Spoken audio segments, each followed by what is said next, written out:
निकालेंगे? उत्पत्ति 26 निकालो, उसका 12 पढ़ेंगे। फिर इसहाक ने उस देश में जोता बोया और उसी वर्ष में 100 गुना फल पाया, और यहोवा ने उसको आशीष दी और वह बढ़ा और उसकी उन्नति होती चली गई, यहाँ तक कि वह अति महान पुरुष हो गया। इसहाक ने जोता बोया और उसी वर्ष उसने 100 गुना फल पाया। आपको पता है कौन से समय की बात हो रही है? जब उस स्थान पर अकाल पड़ा हुआ है। अगर आप 26 का पहला वचन पढ़ोगे तो गेरार उस जगह पर अकाल पड़ा हुआ है, भुखमरी फैली हुई है, कोई उपज नहीं है। पर बाइबल बयान करती है इसहाक ने जोता बोया और कितना काटा? 100 गुना।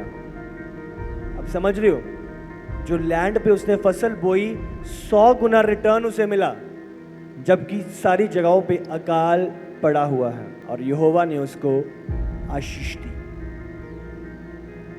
और वो बढ़ा और उसकी उन्नति होती चली गई, यहां तक कि वह अति महान पुरुष हो गया। हालेलुया। यहां तक कि वह अति महान पुरुष हो गया। ये शुरुआत कहां से हुई है? यहोवा ने उसे आशीष दी, वो अत्यंत बड़ा, वो महान पुरुष हो गया, उसकी उन्नति हुई। ये शुरुआत कहां से हुई? क्या लिखा है? इसहाक ने उस देश में जोता बोया। हालेलुया। ये सारी आशीष की शुरुआत कहां से हो रही है? उसने जोता बोया, उसने बोया। अकाल था, उसके बावजूद उसने बोया। परिस्थितियां विपरीत थीं, उसने बोया। कोई नहीं बो रहा था, पर उसने बोया। उसने हट के परे होके काम किया, संसार के सिस्टम को फॉलो नहीं किया, प्रभु के सिस्टम को अपनाया। उसने जोता बोया और बाइबल कहती है उसने 100 गुना फल काटा और यहोवा ने उसको आशीष दी। क्यों? उसने बोया और वो बढ़ा और उसकी उन्नति होती चली गई। क्यों? उसने बोया, यहां तक कि वो अति महान पुरुष हो गया। क्यों? उसने बोया। जो इसहाक के जीवन से हम सीखते हैं, सबसे पहला, परिस्थिति चाहे कुछ भी क्यों ना हो, प्रभु का प्रिंसिपल हर परिस्थिति में काम करने वाला सत्य है। हालेलुया। अकाल था, पर इसहाक ने जोता बोया। परिस्थितियां विपरीत थी, पर उसने जोता बोया और बाइबल कहती है उसने 100 गुना फल काटा। आपका बोना, क्या हालात आज मुझे बोने से रोक रहे हैं? क्या परिस्थितियां मेरी मुझे बोने से रोक रही हैं? क्या मेरी कंडीशन मुझे बोने से रोक रही है? अगर मेरा ये पहला स्टेप शैतान रोक पा रहा है, तो आगे की सारी चीजें वो रोक देता है। क्या है आगे? 100 गुना फल वो रोक देता है। आशीष यहोवा की वो रोक देता है। उसकी उन्नति वो रोक देता है। हाँ, अति महान होना वो रोक देता है। आप समझ रहे हो? शत्रु इसहाक का बोना रोक नहीं पाया, इसीलिए ये आशीष रोक नहीं पाया। मैं बोल रहा हूं, अगर शत्रु आपका बोना रोक नहीं पाया, आपकी आशीष रुकने ना पाएगी यीशु के सामर्थी नाम से। 100 गुना उसने जोता बोया और 100 गुना फल काटा। हमारा बोना, बोने की सामर्थ, सीड सोइंग की सामर्थ क्या कर सकती है? शैतान, परिस्थितियां, डर, लालच, भय, हम बीज को बोने के बजाय बीज को खाने लगते हैं। बीच पर सरवाइव करना शुरू कर देते हैं, और इसीलिए जो प्रभु उंडेलना चाहता है उन बातों से वंचित हो जाते हैं। हालेलुया। सबसे पहला उसने बोया, प्रभु के राज्य में उसने बोया। जब उसके भेड़ बकरी गाय बैल और बहुत से दास दासियां हुई, तब पलिश्ती उससे डाह करने लगे। इसलिए जितने कुओं को उसके पिता अब्राहम के दासों ने अब्राहम के जीते जी खोदा था, उनको पलिश्तियों ने मिट्टी से भर दिया। तब अबीमेलेक ने इसहाक से कहा, हमारे पास से चला जा, क्योंकि तू हमसे बहुत सामर्थी हो गया है। जब आप पढ़ना शुरू करते हो, बहुत सारी चुनौतियों का आप सामना करते हो, बहुत सारी प्रेशर का आप सामना करते हो। आसान नहीं होता, प्रभु में चलना आसान नहीं है। जब उसकी भेड़ बकरियां गाय बैल बहुत से दास दासियां हुए, तब पलिश्ती उससे जलन करने लगे, उससे डाह करने लगे। जो आप प्रभु में उन्नति करते हो, प्रभु में बढ़ते हो, आपका जीवन प्रभु के अनुसार होता है। क्या है? लोग डाह कर रहे हैं, लोग विरोध कर रहे हैं, लोग खिलाफत कर रहे हैं, बहुत सारे रुकावटें, बहुत सारे चुनौतियों का सामना आप करने लगते हो। समझ रहे हो? सही चलते हुए आप चुनौतियों का सामना कर रहे हो। आपके गलत व्यवहार नहीं, गलत काम नहीं, पर क्या सही करते हुए, सही चलते हुए आप चुनौतियों का सामना कर रहे हो। हालेलुया। बाइबल कहती है, इसलिए जितने कुओं को उसके पिता अब्राहम के दासों ने अब्राहम के जीते जी खोदा था, उनको पलिश्तियों ने मिट्टी से भर दिया। उनको पलिश्तियों ने मिट्टी से भर दिया। अब समझ रहे हो? उनकी ब्लेसिंग पे मिट्टी डाल दी, उनके प्रयोजन पे मिट्टी डाल दी। वो कुछ नहीं बोल रहा, उसने कुछ नहीं किया, उसके बावजूद बेवजह उसके कुओं पे मिट्टी डाल दी। आपको बता रहा हूं, अब इसहाक के निर्णयों को आपने समझना है। उसने क्या किया? कलेश किया उनके साथ, लड़ाई करी उनके साथ, वाद विवाद किया उनके साथ। तुमने क्या किया? मैंने तुम्हारा क्या बिगाड़ा है? आप समझ रहे हो? अबीमेलेक ने इसहाक से कहा, हमारे पास से चला जा, जो राजा था, क्योंकि तू हमसे बहुत सामर्थी हो गया है। और डरने लगे, घबराने लगे। इतना सामर्थी हो गया कहीं हम पर प्रबल ना हो जाए, कहीं हम पर ही शासन ना करने लग जाए। अतः इसहाक वहां से चला गया और गरार की घाटी में अपना तंबू खड़ा करके वहां रहने लगा। तब जो कुएं उसके पिता अब्राहम के दिनों में खोदे गए थे और अब्राहम के मरने के बाद पलिश्तियों ने भर दिए थे, उनको इसहाक ने फिर से खुदवाया और उनके वे ही नाम रखे जो उसके पिता ने रखे थे। पलिश्तियों ने भर दिए, इसहाक क्या कर रहा है? फिर से उन्हें खुदवा रहा है।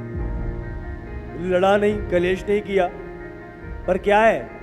फिर से उन्हें खुदवा रहा है। आपके डिसीजंस मायने करते हैं। हालेलुया। आपके डिसीजंस आपके रिजल्ट को तय करते हैं। आप शत्रु के जाल में फंस जाते हो या शत्रु की तरकीबों को समझ के आप सही डिसीजन लेते हो। वाद विवाद करके, लड़ाई कलेश करके अपने समय को बर्बाद कर सकता था, पर उसने चुनाव किया क्या? वो दोबारा खड्डे खोद रहा है। इजी नहीं है। वहां पे कोई जेसीबी मशीन नहीं लगी हुई थी, एक घंटा जेसीबी मशीन लगाई और कुआं निकल गया। आप समझ रहे हो? वहां पे सारा उस दौरान हैंड लेबर थी, हाथ से कुएं खोदना इजी नहीं था। कितने कितने दिन, कितने कितने लोग उस कार्य में लगते थे और फिर वो कुआं खोदा जाता था। पर इस दौरान जो कुएं भर दिए थे, इसहाक ने चुनाव किया दोबारा उन कुओं को खोदने का। हालेलुया। दोबारा उन कुओं में से मिट्टी को निकालने का। फिर इसहाक के दासों को घाटी में खोदते खोदते बहते जल का एक सोता मिला। तो जब वो खोद रहे थे उनको एक जल का सोता मिला, और बाइबल कहती है जैसे ही उनको सोता मिला तो जो चरवाहे थे उस स्थान पे वहां आ गए और क्या कहने लगे, ये पानी, ये जल हमारा है। खोदा उन्होंने, मेहनत उन्होंने करी, पर वो क्या कर रहे हैं, ये हमारा जल। वो उनसे लड़ने लगे, ये हमारा जल है। फिर तब गरार के चरवाहों ने इसहाक के चरवाहों से झगड़ा किया और कहा, ये जल हमारा है, ये जल हमारा है। उसने कुआं खोदा, इतनी मेहनत करी, इतना संघर्ष किया, पानी मिला, चरवाहे आ गए, दूसरे लड़ने लगे, कुआं हमारा है, हमें दे। आपको समझना है, इजी नहीं है ये कैपेसिटी को मेंटेन करना, इजी नहीं होता। हाँ, मेहनत मैं करूं, अब तू आ गया है, आग बबूले हो सकते हैं, इतना कुछ मैंने किया है, अब तुम आ गए हो। अपने चरवाहों को आज्ञा दे, इनको बताओ, इनको किसने खोदा, क्या किया है। वो लड़ाई कलेश का निर्णय ले सकते थे, पर क्या किया उसने, इतनी मेहनत के बावजूद आसान नहीं था। फिर उन्होंने दूसरा कुआं खोदा। फिर ध्यान दें, फिर उन्होंने दूसरा कुआं खोदा। उन्होंने पहला कुआं खोदा था और दूसरे चरवाहे आकर उनसे वाद विवाद किया और उसको ले लिया। पर उन्होंने वापस कलेश नहीं किया, वाद विवाद नहीं किया। पर क्या किया इसहाक ने, उसने दूसरा कुआं खोदा। इजी नहीं है, अभी तो कुआं खोदा, अभी तो इतनी मेहनत करी है, अभी तो इतना संघर्ष किया है। ये कौन होते हैं मेरा कुआं ले लिया? आपके डिसीजंस, आपके निर्णय आसान नहीं होते, इजी नहीं होते।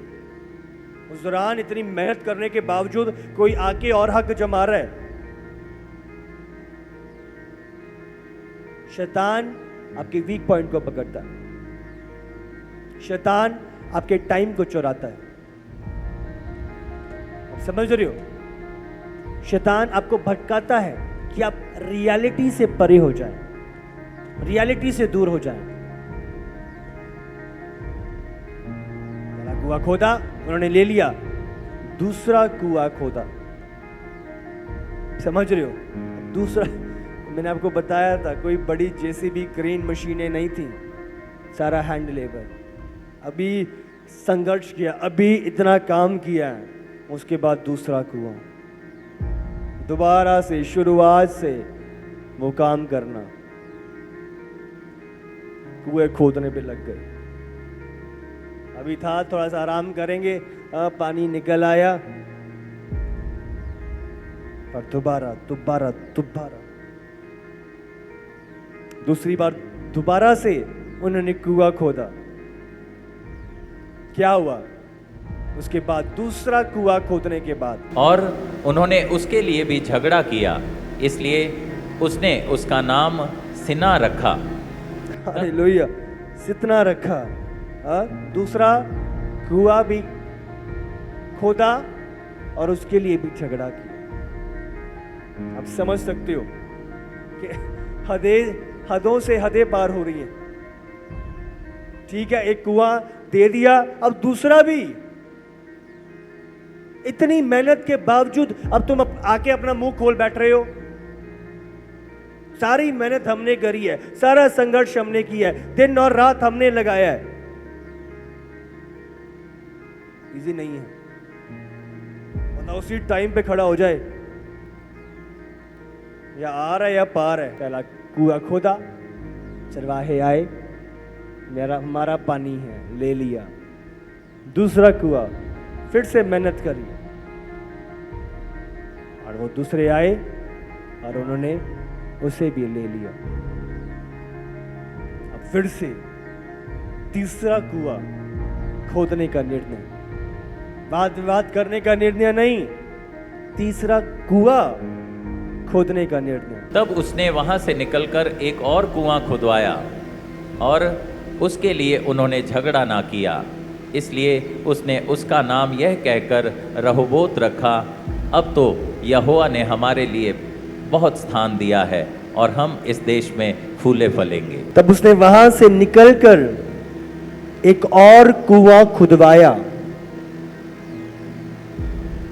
और उसके लिए उन्होंने झगड़ा ना किया, इसीलिए उसने उसका नाम ये कहकर रहोबोत रखा। अब तो यहोवा ने हमारे लिए बहुत स्थान दिया है और हम इस देश में फूलेंगे और फलेंगे। आप झगड़ा ना पाने वाले स्थान पर तभी पहुंचते हो जब आप झगड़ा होने वाले स्थान के बीच में से निकलते हो।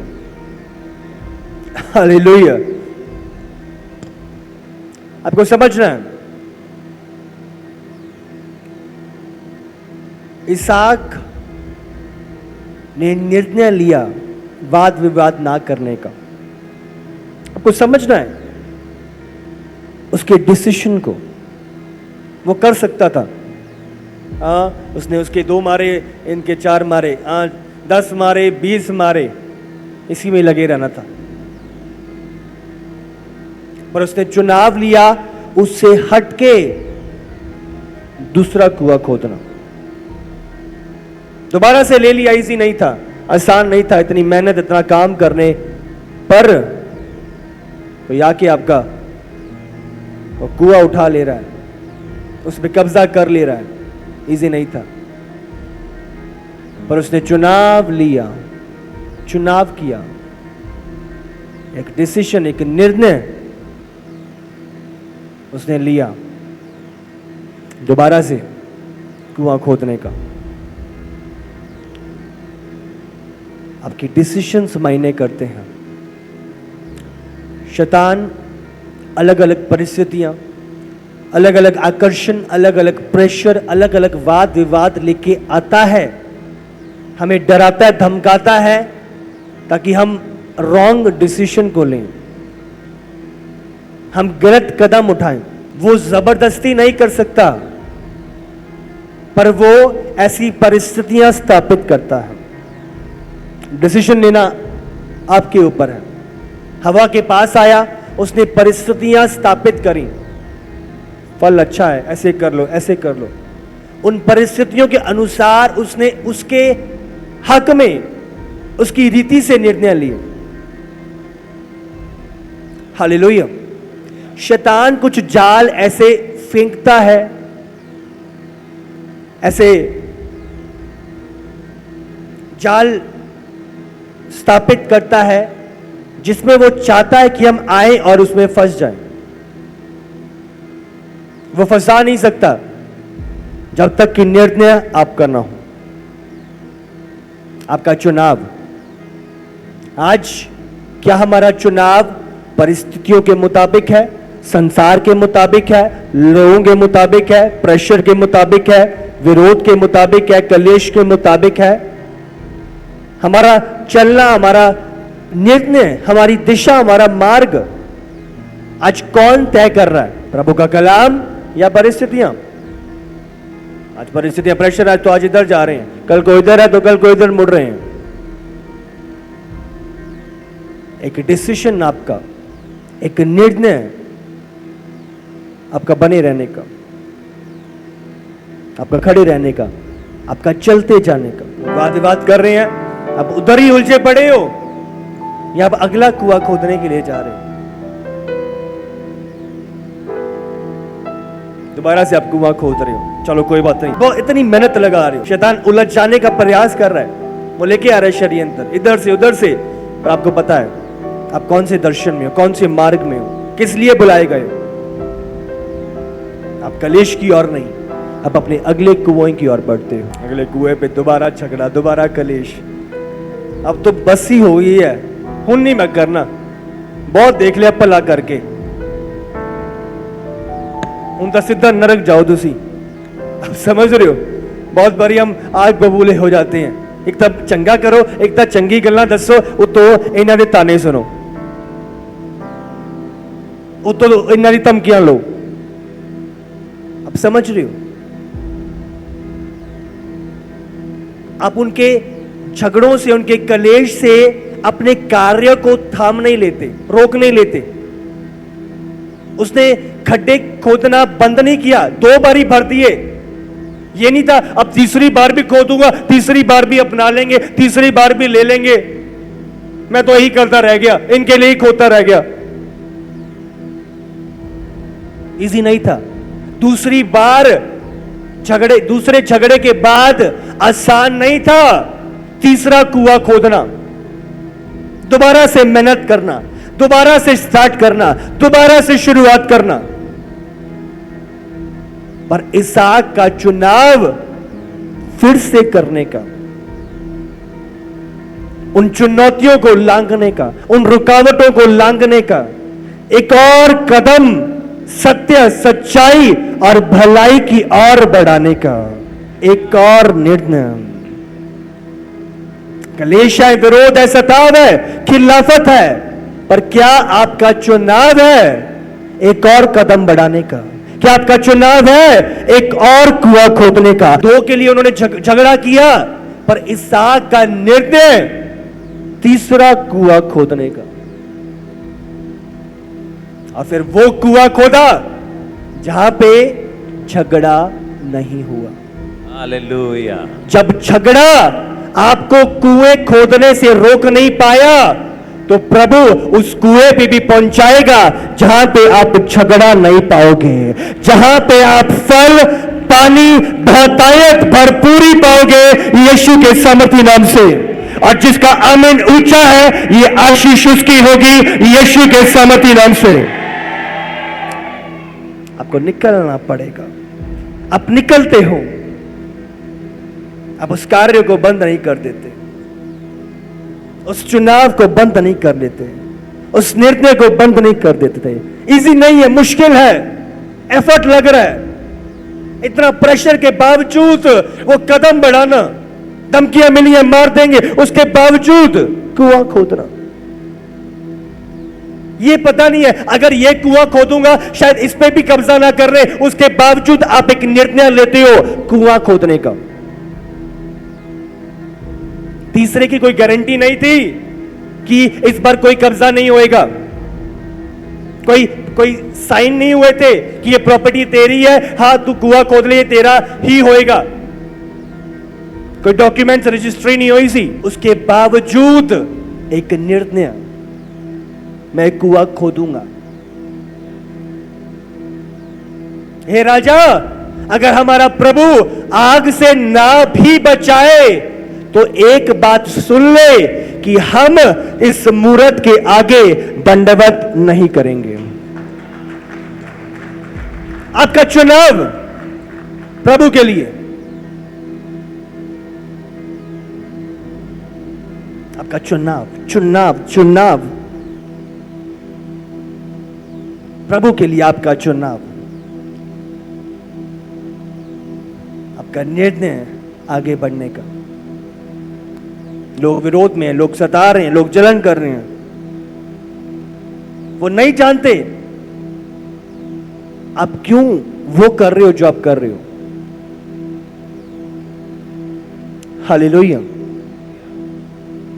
के बावजूद भी आपका लौलीन रहना, आपका ठहरे रहना, बने रहना आपकी लाइफ में फल को लेके आएगा। आमीन।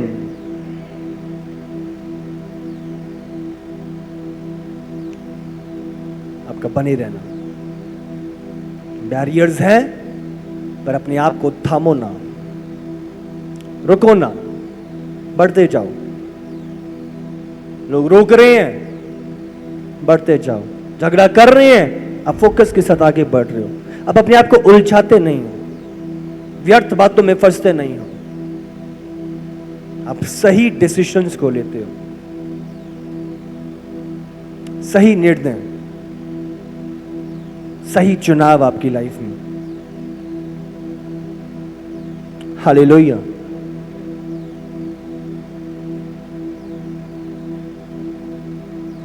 आप झगड़ों से, कलेशों से डरते नहीं हो, परिस्थितियों से घबराते नहीं हो, आप निडरता और हियाव के साथ आगे बढ़ते हो।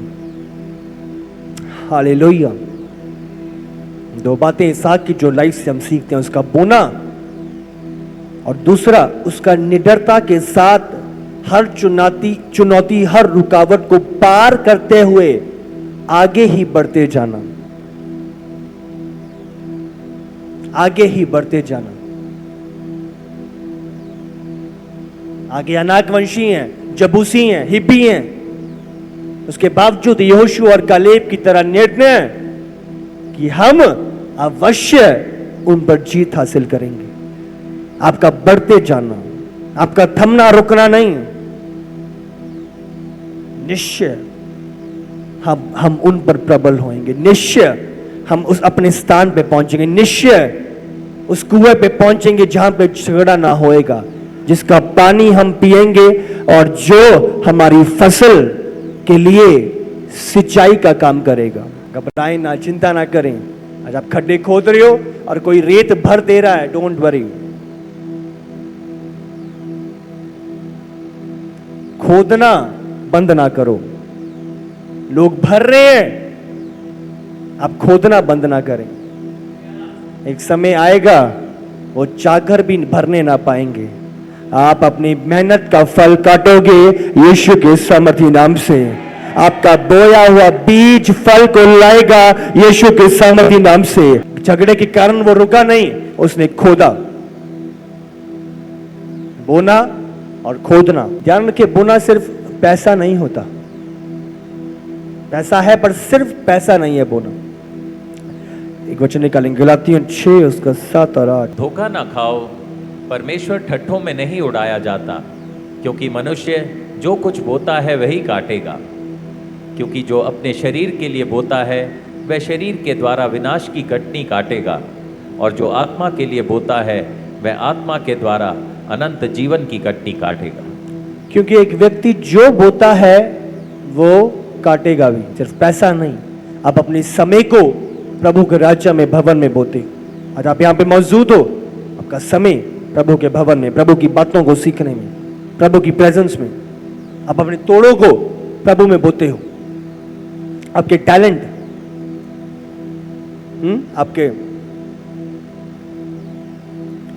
आपकी योग्यताएं आप बोते हो। जो आपका तोड़ा है आप उसे इस्तेमाल कर रहे हो, वो आपका तोड़ा प्रभु के राज्य में बोना है।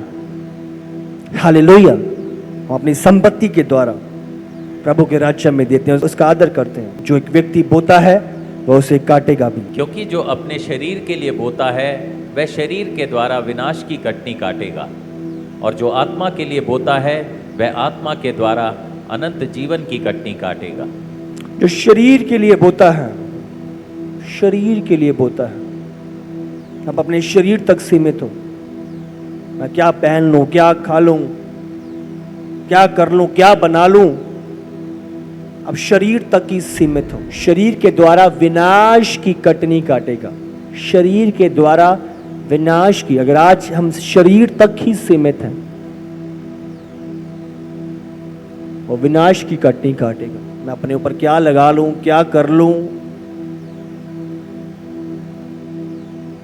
परंतु जो आत्मा के लिए बोता है वह आत्मा के द्वारा अनंत जीवन की कटनी काटेगा। जो आत्मा के लिए बोता है, हालेलुया, वो आत्मा के द्वारा अनंत जीवन की कटनी काटेगा। आज हमारा बोना शारीरिक नहीं, शरीरों तक सीमित नहीं, आज आत्मिक चाल, आत्मिक वाक्ताड़ी, आत्मा में बोना, आत्मिक कामों में, प्रभु के भवन में, प्रभु की हजूरी में, उपवास, वचन, हमारा दशमांश प्रभु, ईमानदारी से हम प्रभु के कामों में, प्रभु में लौलीन, प्रभु के राज्य में, प्रभु के तरस को लिए हुए।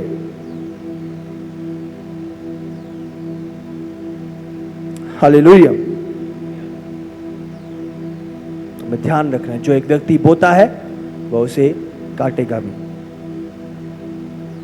अगर आप दुष्टता बो रहे हो, आप दुष्टता काटोगे भी। जलन, ईर्ष्या, कड़वाहट आप बो रहे हो, वो चीजें काटोगे भी।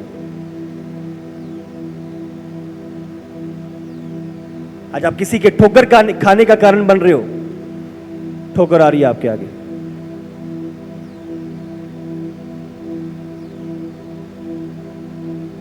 को ध्यान लगाना,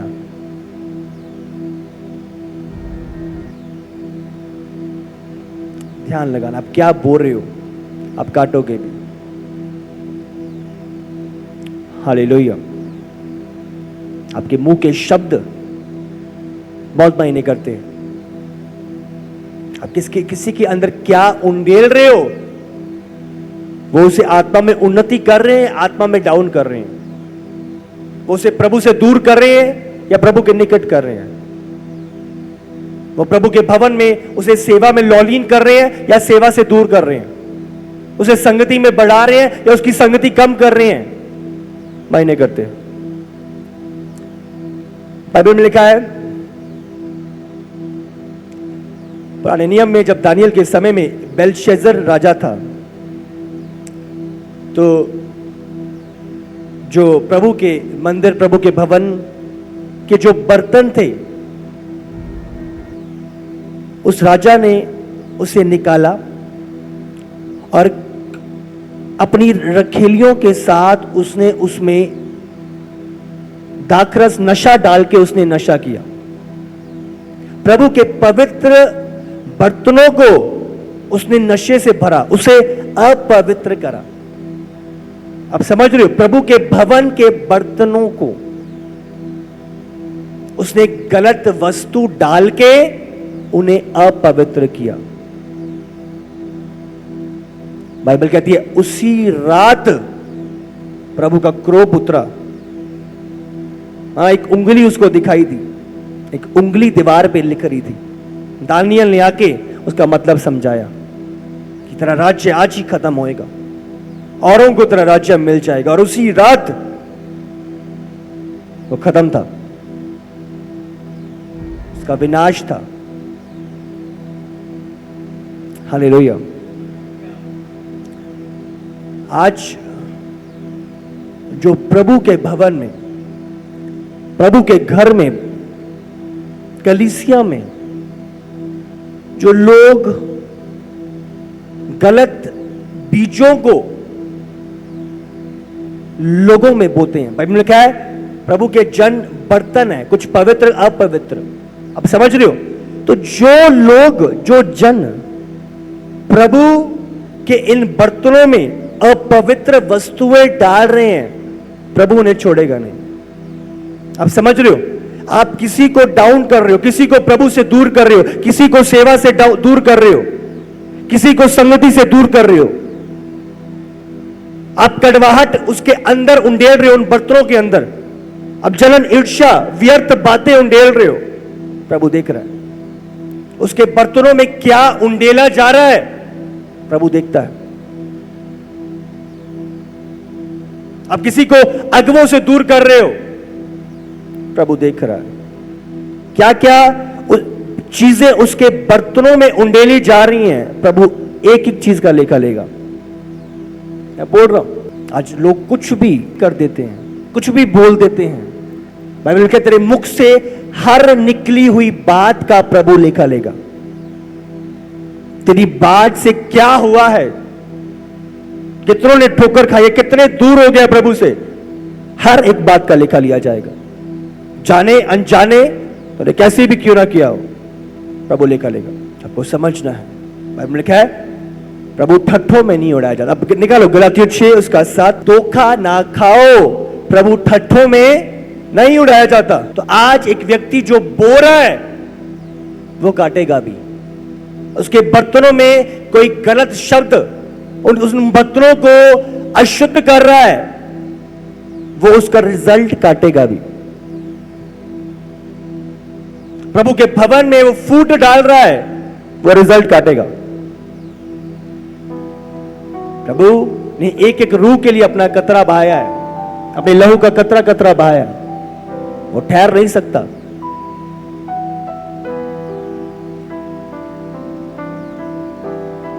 धोखा ना खाओ, धोखा ना खाओ, प्रभु ठट्ठों में नहीं उड़ाया जाता। आज लग रहा है लोगों को कि मुझे कोई नहीं देख रहा, मैं जो मर्जी करूं। आज जो लोग बंद कमरों में कर रहे हैं, प्रभु की आंखें उन बंद कमरों में लगी हुई, प्रभु के कान उन बंद कमरों में लगे हुए हैं। हमें ध्यान लगाना है, हमें सचेत होना है, हमें सतर्क होना है। हम कोई भी ऐसी चीज ना बोएं जिसे काटते हुए हमें दुख हो। हम एक अच्छा बीज बोएं ताकि जब कटनी आए हमारे मुंह पे आनंद की मुस्कान हो, हमारे चेहरे पे खुशी हो। हालेलुया। और मेरा ये बिलीव है, आप अच्छे बीज को बोएंगे और अच्छे रिजल्ट को काटेंगे यीशु के सामर्थी नाम से, यीशु के सामर्थी नाम से। हालेलुया। तो दो बातें जो हमने उसकी लाइफ से सीखी, अच्छे बीजों को बोना, और दूसरा हर बैरियर लांघते हुए प्रभु की इच्छा को पूरा करना। खड्डे वो कुएं खोदते रहना। हालेलुया।